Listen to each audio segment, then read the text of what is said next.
स्कंद पुराणांतर्गत कार्तिक मास महात्म्य। विभिन्न देवताओं के संतोष के लिए कार्तिक स्नान की विधि तथा स्नान के लिए श्रेष्ठ तीर्थों का वर्णन। नारद जी से ब्रह्मा जी कहते हैं कि कार्तिक का व्रत आश्विन शुक्ल पक्ष की दशमी से आरंभ करके कार्तिक शुक्ल दशमी को समाप्त करे अथवा आश्विन की पूर्णिमा को आरंभ करके कार्तिक की पूर्णिमा को पूरा करे। भक्तिमान पुरुष आश्विन शुक्ल पक्ष की एकादशी आने पर भगवान विष्णु को नमस्कार करके उनसे कार्तिक व्रत करने की आज्ञा प्राप्त करे और विधि से कार्तिक व्रत का पालन करे। 12 महीनों में मार्गशीर्ष मास अत्यंत पुण्यप्रद है। उससे अधिक पुण्यफल देने वाला नर्मदा तट पर वैशाख मास बताया गया है। उससे लाख गुना अधिक प्रयाग में माघ मास का महत्व है। उससे भी महान फल देने वाला कार्तिक मास है। इसका महत्व सर्वत्र जल में एक सा ही है।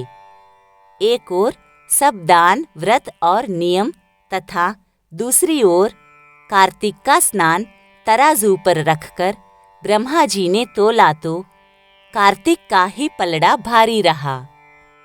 स्नान, दीपदान, तुलसी के पौधों का लगाना और सींचना, पृथ्वी पर शयन, ब्रह्मचर्य का पालन, भगवान विष्णु के नामों का संकीर्तन तथा पुराणों का श्रवण, इन सब नियमों का जो कार्तिक मास में पालन करते हैं वे ही जीवन मुक्त है।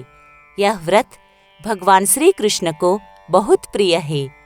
सूर्य भक्त, गणेश भक्त, शक्ति उपासक, शिवोपासक और वैष्णव सभी को सब पापों का निवारण करने के लिए कार्तिक स्नान करना चाहिए। सूर्य की प्रीति के लिए जब तक सूर्य नारायण तुला राशि पर स्थित हो तब तक व्रत करना चाहिए। आश्विन की पूर्णिमा से लेकर कार्तिक की पूर्णिमा तक भगवान शंकर की प्रसन्नता के लिए स्नान करना चाहिए। देवी पक्ष अर्थात आश्विन शुक्ल पक्ष की प्रतिपदा से लेकर कार्तिक कृष्ण चतुर्दशी की महारात्रि के आने तक भगवती दुर्गा की प्रसन्नता के लिए स्नान करना चाहिए। गणेश जी की प्रसन्नता के लिए आश्विन कृष्ण चतुर्थी से लेकर कार्तिक कृष्ण चतुर्थी तक नियम पूर्वक स्नान करना चाहिए। जो आश्विन शुक्ल पक्ष की एकादशी से लेकर कार्तिक शुक्ल एकादशी तक कार्तिक व्रत की समाप्ति करता है उसके ऊपर भगवान जनार्दन प्रसन्न होते हैं। जो दूसरों के संगवश या बलात् जानकर अथवा बिना जाने ही कार्तिक मास में प्रातः स्नान का नियम पूरा कर लेता है वह कभी यम यातना को नहीं देखता। अथवा जो ब्राह्मण कार्तिक में प्रातः स्नान करते हैं उन्हें ओढ़ने के लिए कंबल या रजाई देकर स्नान जनित पुण्य फल को प्राप्त करे। कार्तिक मास में विशेषतः श्री राधा और श्री कृष्ण की पूजा करनी चाहिए। जो कार्तिक में तुलसी वृक्ष के नीचे श्री राधा और श्री कृष्ण की मूर्ति का पूजन करते हैं उन्हें जीवन मुक्त समझना चाहिए। हजारों पापों से युक्त मनुष्य भी कार्तिक स्नान से अवश्य पाप मुक्त हो जाता है। तुलसी के अभाव में आंवले के नीचे पूजा करनी चाहिए। मुख्य पूजा की विधि सूर्यमंडल में करनी चाहिए अर्थात सूर्यमंडल की ओर देखकर सूर्य रूपी नारायण के लिए पूजनोपचार समर्पित करना चाहिए। सब देवता अप्रत्यक्ष है, केवल ये भगवान सूर्य ही प्रत्यक्ष है। अन्य सब देवता काल के अधीन है परंतु भगवान सूर्य काल के भी काल है। जो दरिद्र है वही दान का पात्र है। उसकी अपेक्षा भी विद्वान पुरुष दान का विशेष पात्र है। भगवान विष्णु की चल मूर्ति से अचल मूर्ति श्रेष्ठ मानी गई है। मूर्ति के अभाव में भगवत बुद्धि से पीपल अथवा वट की पूजा करनी चाहिए। पीपल भगवान विष्णु का और वट भगवान शंकर का स्वरूप है। शालग्राम शिला के चक्र में सदा भगवान विष्णु का निवास है, इसलिए प्रयत्नपूर्वक शालग्राम की पूजा करनी चाहिए। पलाश ब्रह्मा जी के अंश से उत्पन्न हुआ है। जो कार्तिक मास में पलाश के पत्तल में भोजन करता है वह भगवान विष्णु के लोक में जाता है। पीपल के रूप में साक्षात भगवान विष्णु विराजमान है, इसलिए कार्तिक में प्रयत्नपूर्वक उसका पूजन करना चाहिए। जो लोग कार्तिक मास में स्नान, जागरण, दीपदान और तुलसी वन की रक्षा करते हैं वे भगवान विष्णु के स्वरूप है। जो भगवान विष्णु के मंदिर में झाड़ू देकर स्वस्तिक आदि का मंगल चिन्ह बनाते और भगवान विष्णु की पूजा करते हैं वे जीवन मुक्त है। जब 2 घड़ी रात बाकी रहे तब तुलसी की मृत्तिका, वस्त्र और कलश लेकर जलाशय के समीप जाए। पैर धोकर गंगा आदि नदियों तथा विष्णु और शिव आदि देवताओं का स्मरण करे। फिर नाभि के बराबर जल में खड़ा होकर इस मंत्र को पढ़े। कार्तिकेयं करिष्यामि प्रातः स्नानं जनार्दन प्रीत्यर्थम तव देवेश दामोदर मया सह। अर्थात जनार्दन, देवेश्वर दामोदर, लक्ष्मी सहित आपकी प्रसन्नता के लिए मैं कार्तिक में प्रातः स्नान करूँगा। तत्पश्चात गृहानार्घ्यं मया दत्तं राधया सहितो हरे नमः कमलनाभाय नमस्ते जलशायिने नमस्तेस्तु हृषिकेश गृहानार्घ्यं नमोस्तुते। अर्थात भगवन आप श्री राधा के साथ मेरे दिए हुए इस अर्घ्य को स्वीकार करें। हरे आप कमलनाभ को नमस्कार है। जल में शयन करने वाले आप नारायण को नमस्कार है। ऋषिकेश यह अर्घ्य ग्रहण कीजिए, आपको बार बार नमस्कार है। मनुष्य किसी भी तीर्थ में स्नान करे उसे गंगा का स्मरण अवश्य करना चाहिए। पहले मृत्तिका आदि से स्नान करके पावमानी ऋचाओं द्वारा अपने मस्तक पर अभिषेक करे। अघमर्शन और स्नानांग तर्पण करके पुरुष सूक्त से सिर पर जल छिड़के। उसके बाद बाहर आकर पुनः मस्तक पर तीर्थ का जल सींचे। फिर हाथ में तुलसी लेकर 3 बार आचमन करके पानी से बाहर धोती निचोड़े। वस्त्र निचोड़ने के पश्चात तिलक आदि करे। कार्तिक मास में जहाँ कहीं भी प्रत्येक जलाशय के जल में स्नान करना चाहिए। गर्म जल की अपेक्षा ठंडे जल में स्नान करने से 10 गुना पुण्य होता है। उससे 100 गुना पुण्य बाहरी कुएं के जल में स्नान करने से होता है।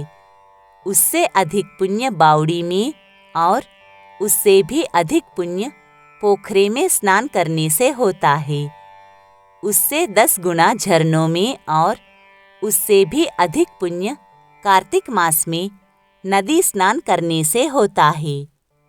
उससे भी 10 गुना पुण्य वहाँ होता है जहाँ 2 नदियों का संगम हो, और यदि कहीं 3 नदियों का संगम हो तब तो पुण्य की कोई सीमा ही नहीं।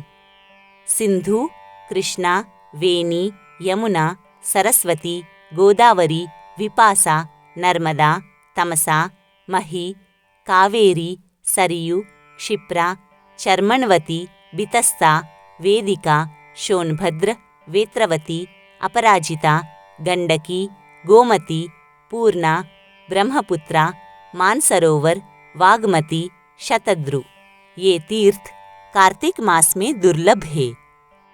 सब स्थलों से अधिक आर्यवर्त पुण्यदायक है। उससे भी कोल्हापुरी श्रेष्ठ है। कोल्हापुरी से श्रेष्ठ विष्णुकांची और शिवकांची है। उससे श्रेष्ठ है अनंत सेन का निवास स्थान वराह क्षेत्र। वराह क्षेत्र से चक्रक क्षेत्र और चक्रक क्षेत्र से अधिक पुण्यमय मुक्तिक क्षेत्र है। उससे भी श्रेष्ठ अवंतीपुरी और अवंतीपुरी से श्रेष्ठ बदरिकाश्रम है। बदरिकाश्रम से अयोध्या, अयोध्या से गंगाद्वार, गंगाद्वार से कनखल और कनखल से भी श्रेष्ठ मथुरा है, क्योंकि कार्तिक मास में वहाँ स्वयं भगवान श्री राधा कृष्ण स्नान करते हैं। मथुरा से भी श्रेष्ठ द्वारका है। जिन्होंने भगवान गोविंद में अपने चित्त को लगा रखा है, उनके लिए द्वारका सूर्य के समान पुण्य का प्रकाश करने वाली है। द्वारका से भी श्रेष्ठ भागीरथी है। वह भी जहाँ विंध्य पर्वत से मिलती है, वहाँ अधिक श्रेष्ठ है। उससे 10 गुना पुण्य तीर्थराज प्रयाग में होता है। उससे श्रेष्ठ काशी है, जिसके आश्रय से गंगा जी भी मनुष्यों के सब पापों का नाश करती है। काशी में पंचनद तीर्थ है, जो तीनों लोकों में विख्यात है। कार्तिक मास आने पर रौरव नरक में पड़े हुए पितर भी चिल्लाते हैं कि क्या हमारे वंश में कोई ऐसा भाग्यवान पैदा होगा जो पंचगंगा में जाकर हमारे लिए नरक से उद्धार करने वाला तर्पण करेगा। लाखों पाप करके भी मनुष्य यदि पंचगंगा में नहाकर विंदु माधव जी की पूजा करे तो उसके सभी पाप तत्काल नष्ट हो जाते हैं। कुछ रात बाकी रहे तभी स्नान किया जाए तो वह उत्तम है और भगवान विष्णु को संतुष्ट करने वाला है। सूर्योदय काल में किया हुआ स्नान मध्यम श्रेणी का है। जब तक कृत्तिका अस्त न हो तभी तक स्नान का उत्तम समय है, अन्यथा बहुत विलंब करके किया हुआ स्नान कार्तिक स्नान की श्रेणी में नहीं आता। स्त्रियों को पति की आज्ञा लेकर कार्तिक स्नान करना चाहिए, क्योंकि पति से बिना पूछे जो धर्म कार्य किया जाता है वह पति की आयु को क्षीण कर देता है। स्त्रियों के लिए पति की सेवा छोड़कर दूसरा कोई धर्म नहीं है।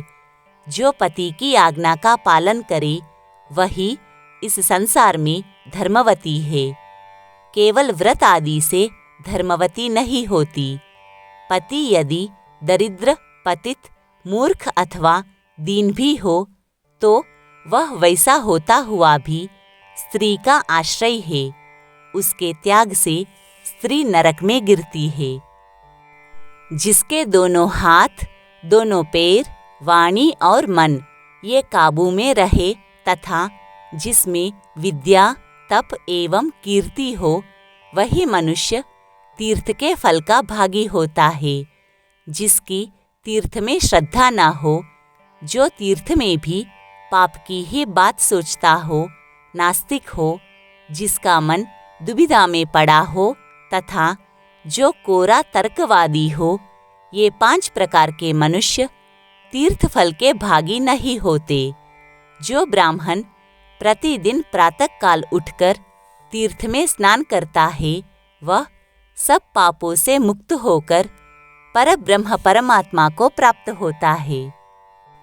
स्नान का तत्व जानने वाले मनीषी पुरुषों ने 4 प्रकार के स्नान बताए हैं: वायव्य, वारुण, ब्राह्म और दिव्य। गोधूलि से किया हुआ स्नान वायव्य कहलाता है। समुद्र आदि के जल में जो स्नान किया जाता है उसे वारुण कहते हैं। वेद मंत्रों के उच्चारण पूर्वक जो स्नान होता है उसका नाम ब्राह्म है। तथा मेघों अथवा सूर्य की किरणों द्वारा जो जल अपने शरीर पर गिरता है उसे दिव्य स्नान कहा गया है। इन सभी स्नानों में वारुण स्नान सबसे उत्तम है। ब्राह्मण, क्षत्रिय और वैश्य को मंत्रोच्चार पूर्वक स्नान करना चाहिए।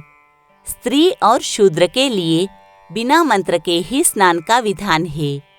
प्राचीन समय में श्रेष्ठ तीर्थ पुष्कर में जहाँ नंदा संगम है, वही नंदा के कहने से राजा प्रभंजन कार्तिक मास में पुष्कर स्नान करके व्याघ्र योनि से मुक्त हुए थे और नंदा भी कार्तिक मास में पुष्कर का स्पर्श पाकर परम धाम को प्राप्त हुई थी।